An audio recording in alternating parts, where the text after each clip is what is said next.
to Sportsnet Lakers. I'm your host, Allie Clifton. Joining me is our Laker insider, Mike Bresnahan, and our Lakers reporter, Mike Trudell. The Mikes are here. Does that ever get old? Mike and Mike. Never. I'm just happy to be here, quite frankly, Allie. And there's basketball. It's actually being played. We got to see basketball today at the Lakers facility. Are we live? We're live. We're live right now, which means exactly what you just said. There is basketball. Oh, and guess what? Chris McGee will be joining us. Speaking of live. You heard him. That excitement in the back. Let's get to it. LeBron James and the Lakers have begun training camp this week. And if you can believe it, this is the 4th season that King James has been in a Laker uniform. His numbers have remained consistent in his first 3 years, averaging 25 or more points a game in each of them. He played just 45 games due to injury last season. Combine the missed games with an early exit in the postseason, and Bron is ready to get going. You know me, it's all about the work that we put in. And it's day to day. Every day we just try to get better and better. And it's all about the process. I don't get them too far ahead of me because I love the process of working towards trying to get to the ultimate goal. But you have to put in the work every day. So we are in a good place 2 days into the season. Any of the new guys, I know you know the whole league, right? You watch all the teams play, but anybody that's come in and you've seen, oh yeah, I like the way that this might fit with what we do, we being the guys that have been here. How is that starting to come to a head after just a couple of practices? I would say K9, Bays, and DJ. They've picked up some things. Obviously, Rondo and Dwight they already kind of know our system, so that goes without saying. But I think Bays, K9, and DJ has been playing really good ball for us, but just learning our system pretty fast. Have you felt a tangible difference in these first 2 practices versus those first 2 last year when you guys are 75 days removed or something like that? Last year, after coming off the bubble, it literally took everything away from you. Any little bit of energy that you had, it was completely gone when we left there. So, to come back into the season with the quick start that we had, kind of the life of the party was a little bit just like, it was kind of stale, rightfully so. Guys just didn't get an opportunity to have a mental break. You could definitely feel the energy shift a lot more in, this season, the first 2 practices compared to last. I know there's probably a number of goals before you get to the season starting. There's specific 1 or 2 that you key on specifically for yourself this stage of your career between now and when the regular season starts? I think it will be, getting back into playing shape. I feel great.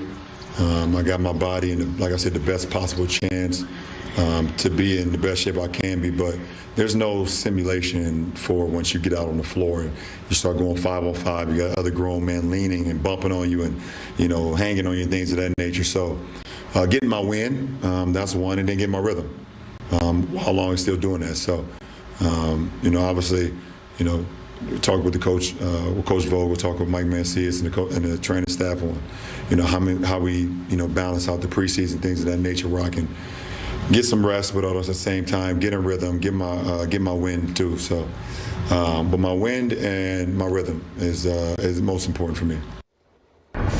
So let's talk a little King James, guys. LeBron, your 19th, 4th season with the Lake Show. We know everything that happened in terms of injuries in that early exit, but I liked what Anthony Davis said the other day, that the kind of excitement that goes along with LeBron James is you don't know what you're really going to get approaching a new season because it's always something different with him.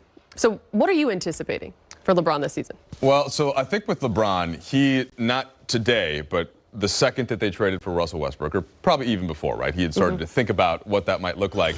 And then so LeBron's thinking, what am I going to do that's a little bit different because he can shift his game? And the obvious thing is that he's going to have the ball in his hands at least a little bit less. So does that mean maybe he takes a career high in 3-point attempts, but then still ends up getting the ball more in the 4th quarter and going to the hoop, which he's still at the best in the league at, in my opinion. So he's going to be able to look and see what they have and then adjust accordingly. So you're right, Allie. We don't know exactly what it is, and that's the beauty of LeBron, that he doesn't have to know now because he can do whatever is required that's going to help them win games. I've really liked what he has said the first couple days of practices and on media day.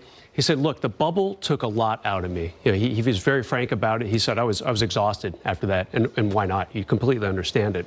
Now you sense a fresh LeBron. You know, he's thinking, all right, we got Russell Westbrook here. That's a nice addition. AD looking good. Physically, I mean, that guy's shoulders. I was shocked to see how much work he has put into the weight room. And so I think LeBron is really kind of happy with what's going to happen here. I like his peanut butter and jelly comments about how quickly can he bond with Russell Westbrook. Might take a little while. It won't be a perfect match right away. But down the road, I can just see those two working off each other really, really well. You have to talk about, when it comes to greats, what's the longevity look like? And with LeBron James, and you think of the roster that the front office put around him in season 19. Yeah. I mean, are we going to have him for another? Was he real when he spoke about 5, 6, 7 more seasons? Well, there's been no decline that's been evident right. on the basketball court. So we have to keep kicking that can further down the road, right, until some decline comes. And I think that what Brez pointed out about the bubble, Allie, I kept using this term, the bubble tax, for the whole last season. The whole team had to pay it. Well, guess what? Now they did have the full offseason. And the last time LeBron had a full offseason, which was, again, one time in the last 10 years, basically, because you go to the finals every year, was the year before 1920. When they went to the title, and he was able to maintain his strength and his level the whole way through. So I think that's what is lined up now for him. He's got that muscle memory of being able to be normal again. And it's dangerous. Training camp is underway this week at UCLA Health Training Center. And as we all know, it's a whole different roster this season, which was headlined by the trade to bring Russell Westbrook back home. With preseason tipping off this Sunday, how much should we expect to see of the Lakers' new Big Three? Frank Vogel gave an update this week. In terms of the preseason games, it was just striking a balance. You know, like our main guys are not going to play all the games. You know, I don't want to put a number on how many they're going to play, but it'd be nice to, you know, probably get at least 2 games where, you know, our core is playing significant minutes together, if not the whole game. You know, but it's just a matter of striking a balance. You know, the 6 games gives us the luxury to play some of the guys toward the end of the bench too, and get a better look at them. What's it going to be like to have a target on your back this season, and how do you embrace that? Is it challenging? What was the first part of it? What's the point of having a target on your back? I mean, you're the Lakers. Oh, you got yeah. Ryan, you got Big D, Russ. You've been through this before, but how do you kind of deal with that day by day, game by game? Yeah, I mean, we're going to have to face it all year. It's probably a bigger target this year than ever. Although when we come out of the gate strong in year 1, you know, the target was there, and when we won the championship, the target was there. So, you know, our group is used to it. You know, it's quite frankly something that we welcome. It makes for tougher nights because you get, you know, big performances from teams that, you know, play above themselves. You know, but the result of that is you're pushed every night. You know what I mean? If you're pushed every night, then you have to be sharp, and you know you want to be challenged. If you're challenged like that, you're going to reach a higher level. So it's something that we welcome. It will lead to some losses from time to time with teams playing above themselves against the Lakers because they have the target. You know, but those are regular season things that ultimately, in the long run, sharpen you. I love that line there. We're going to get to that in just a minute. But first, talking about the Big Three, we just heard Frank say they won't play a lot of games, no exact number just yet. But we do know that they will be playing together a lot of those minutes. When they do, what do you expect to see, Brez? You know, I want to see some continuity. You know, in particular, what is Russ looking like out there? You know, we've watched him from afar all these years. Now he's finally here in Los Angeles. How's he doing with AD? How's he doing with LeBron? I could see them starting the preseason off together. Maybe that 6th and final game. All Big Three are in there as well. And maybe 1 or 2 games throughout the middle portion of the preseason. But I just want to see how they work off each other. I thought AD was very interesting yesterday in talking with us after practice. He said, we're passing a lot. We're really trying to find each other on the court. Maybe passing a little too much. But right now, there is zero selfish play going on. It's the first week of training camp, and so far so good. They are really looking out for each other on the court. So Frank Vogel likes to use the phrase "paint to great." It's one of his favorite terms. I'm sure you've heard it post-game. I loved that. Yeah. And so he tried to use it on the podcast yesterday, and I couldn't get the words right. So thank you. Paint to great. You'll get them next time. I like that. So he called Westbrook a paint to great factory. And paint to great, all it means is, so Frank wants players to drive into the paint to create a better shot, therefore a great look. So once you draw the defense into the paint, you kick it out for an open three or drop it off for a dunk. And apparently Russ has just been dominating practices with his speed, both in transition and in the half court. And Allie, there's going to be a lot of questions, and rightful questions, about what's the rotation going to be? Who's going to start at the 2? How many times is AD going to start at the 5 versus the 4? But with Westbrook's just energy and with how healthy and fresh he is and his speed, that can carry a lot of weight early in the season, I think. So he's, to me, going to explode out of the gates. Laker fans are going to love it. You can just see Frank Vogel is giddy when he talks about him. He called him a blur in addition to the paint to great factory. So I do think that carries a lot of water for the Lakers early in the season. And then the way that he fits best with LeBron and AD, like, that will be ironed out by the time it needs to be in the postseason. We have some numbers that support that paint to great factory phrase from Frank coming up later in the show as it pertains to Russ. So stick around for that. But I like this. Target on your back makes you sharper, forces you to be sharper. And I don't think that is for everyone, because if you don't have a roster or personnel maybe that's as wise, as experienced, maybe they can't handle it. But how can that benefit this Lakers squad throughout the season when you're dealing with a whole new roster, but you got that target on your back? Isn't that so funny? Just 5 years ago, Mike, you had the young Lakers. You had Brandon Ingram and Julius Randle, Lonzo Ball, and there was no real targeting. You know, these guys didn't really, they were young. They didn't have the experience in the NBA. Now, completely different feel. You've got 10 guys who are 32 years old and above, and they've been through a lot of wars. Not all of them have been real far in the playoffs, but these guys know what to do when it counts. They know how to pace themselves throughout the season. And yeah, it's a big deal to kind of have this experience on the team. I still love Frank Vogel on the podcast last week with you and Geeter. Allie, he basically said he doesn't like the narrative that this is an old team. He doesn't want to hear about that because the older players are still producing, including, hopefully, the new Russell Westbrook. See, I'm actually going to go the other way on this. I think that the Lakers have always had the target. Even when they had the young Laker teams and the lottery-bound teams, the other teams that they're used to beating couldn't wait to just kick dirt on them while they were down.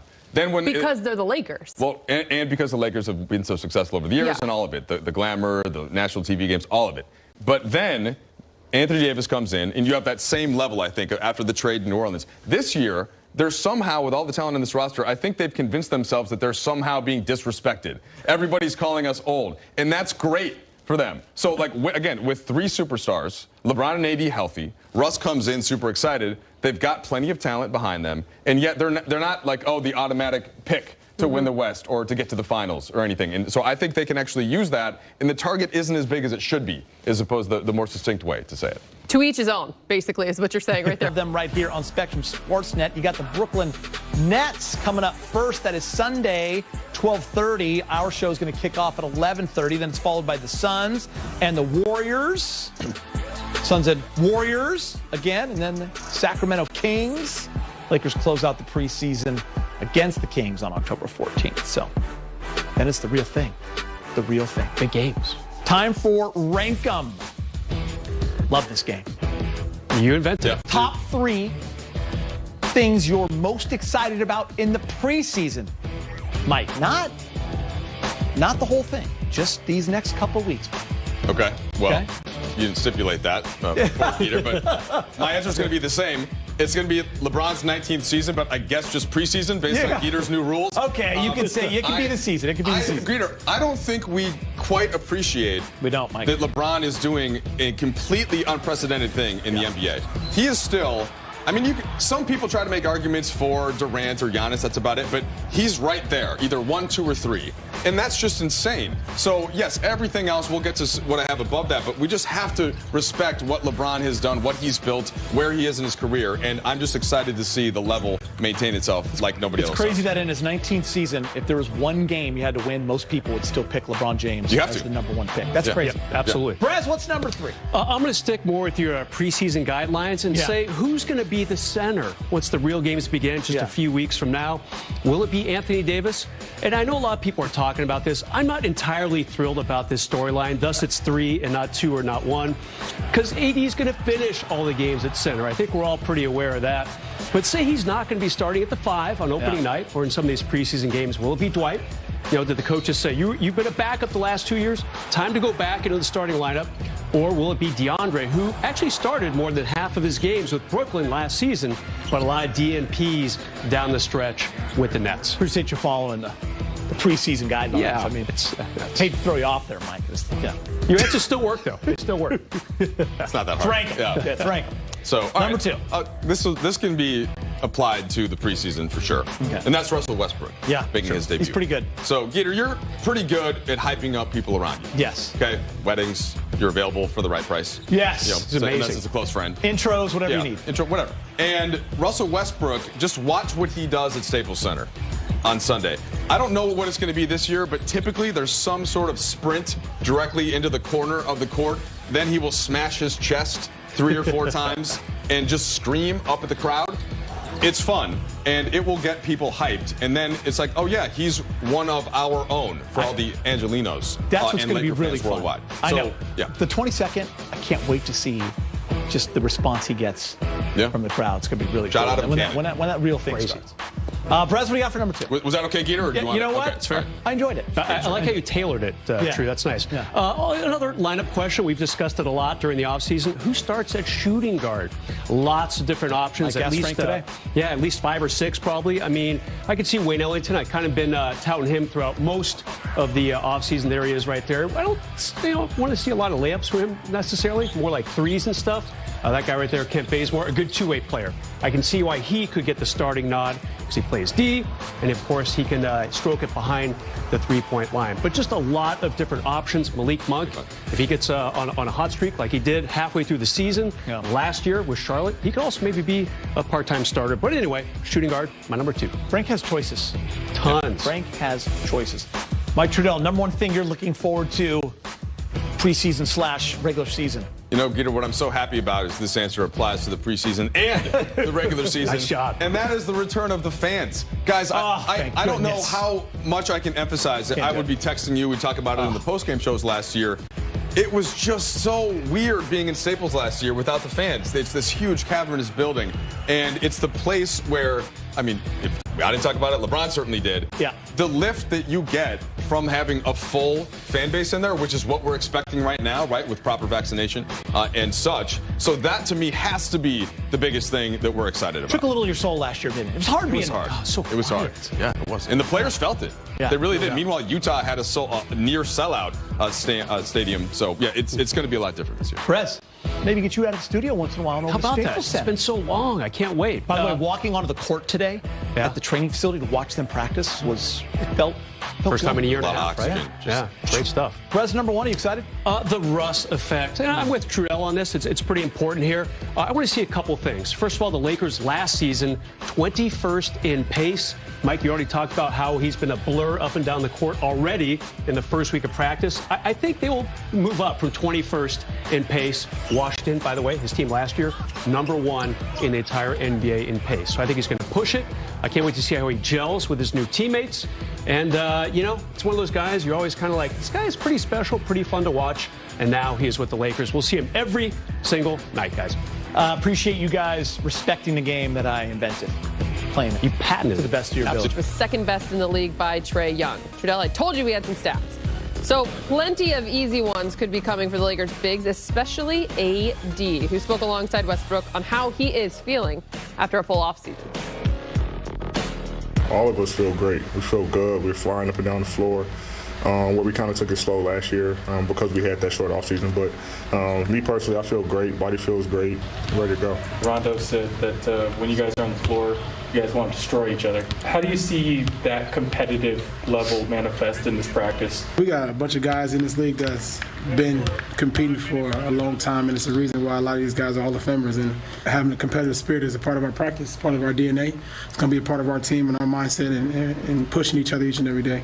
Any fiery moments today in particular? Or? Every day. That's what we do. I mean, that's how we get better. Just competing against each other and talking and all that. So, that's what we are. We got a lot of talkers on the team. So starting with you. No. So it's gonna be a great year for sure. What is it like as a defensive guard knowing you got AD on the court, knowing that maybe it's AD and Dwight or AD and? Yeah, I mean it's a luxury. We actually was talking about it today on just changing my mind, mentality. Having those guys is just a blanket in the back that you can always count on, and is to do my job and make sure I get into the ball and defend to the best of my ability. And I know those guys gonna have my back just like I have theirs. And another thing on that, it gives our guards, more confidence to pressure the ball, knowing that we back there. So the more we can, as bigs, kind of anchor the defense, it gives them enough confidence to go out there and smother the ball. Me and Russ had numerous conversations just in this first practice alone, about things that we can do together as a duo when we're both on the floor. So that's what I want. And I got 6, 7 guys that's doing that: Russ, Bron, Doe, Mel, DJ, Dwight. Like, I got numerous guys that's always in my ear about things. So you can't ask for more, as a player to. Who wants to get better.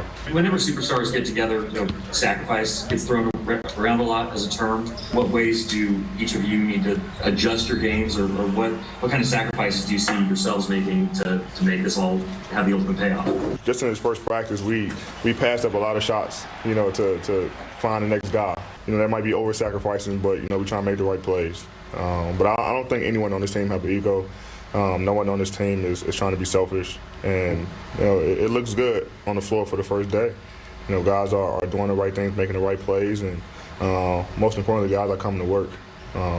This was a great first couple hours of practice, and I think sacrifice is going to be huge for us. And we talked about it yesterday. We talked about it this morning, and it's shown in the first practice. I'm just going to go on record. You both were there yesterday when these two spoke. Yeah. I'm a fan of when they do it together. I thought the vibe was fun. I felt a lot, even when I was at home just listening. Just checking it out. I don't know if you guys both agree, but I like it. Good chemistry already. With that said, those two. Chemistry off the court. Yeah. What about the chemistry on the court? Between these two specifically, what are you looking forward to? Well, obviously Russ loves throwing out the lobs, and AD, he'll be a happy recipient of plenty of those for sure. I think this team in general is off to a really good start, and I credit LeBron's sponsored trip to Vegas last week with all his teammates. A lot of new faces, 10 new faces. Got to get to know these guys. It wasn't just off the court stuff either. All the players said they did some X's and O's stuff. Nothing real critical last week, but just starting like with a mini training camp. I like how they're all on the same page already. And Russ, AD together, it's going to be special. It's going to be real special. AD can do pick and pop, pick and roll. He can do just about anything. Yeah, so for Russ specifically with AD, one thing I think it helps AD with is just having somebody that is always going to have the foot on the pedal for the entire game, and just being able to ride along with that. That's impactful alone, because AD is so talented, he's so skilled, that by having somebody with that kind of a motor alongside him, I think is going to bring out the best in AD's energy as well. And then AD also helps Russ, so it's pretty symbiotic, whether that's keeping the paint clear in certain lineups. And it's not that they couldn't do it if they had a big in the dunker spot or something, but if AD is spaced, Russ is always going to get by his man. He's too big, he's too quick. There isn't somebody that can just keep Russ from getting into the paint. It's back to that paint to great thing, Allie, that you're so familiar with. See, exactly, exactly. And so that alone, and that's just one element. Brez mentioned pick and pop, like there's plenty of other things, but I think that it really fits, and he is immediately the best big that Russ has ever played with by a significant portion, and so it's going to really work together, I think. Look, I understand we showed that graphic on Media Day of the amount of success when it comes to dunking players on this roster have over the course of their careers, but you can't deny that chemistry when it comes to that attack at the rim is important, from the passer to the dunker. And you're going to get that with Russ and AD to start specifically, for sure. Changing gears, in some NBA news, Woj reporting the NBA has reached a 95% vaccination threshold of its players, reflecting a steady rise since the opening of training camps. That uptick includes players who've received at least their first shot. Lakers GM Rob Pelinka previously stated that the entire Laker roster would be fully vaccinated against COVID-19 prior to the start of the season. And at Media Day, LeBron spoke on how he came to his decision. I think everyone has their own choice to do what they feel is right for themselves and their family and things of that nature. I know that I was very skeptical about it all, but after doing my research and things of that nature, I felt like it was best suited for not only me but for my family and for my friends, and and that's why I decided to do it. So, but as far as I don't. You guys should know me. Anything that I talk about, I don't talk about other people and what they should do. I speak for me and for my family, and that's what it's about.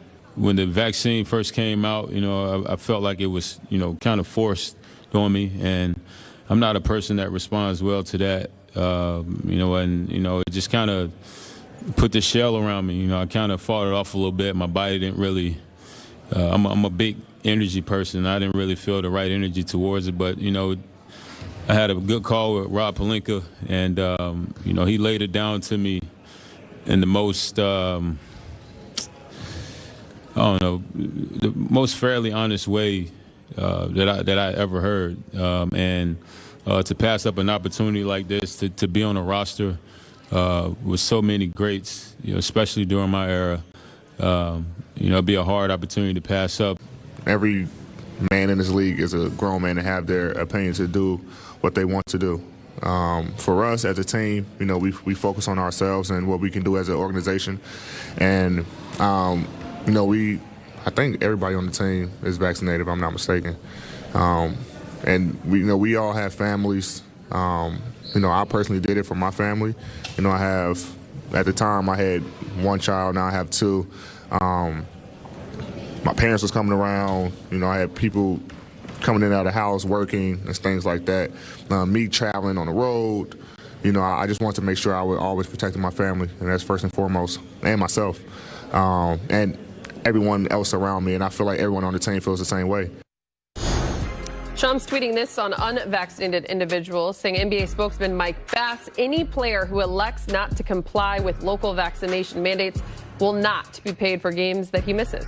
Then adding the two areas with vaccine requirements are New York and San Francisco. Still to come, the Lakers, big three.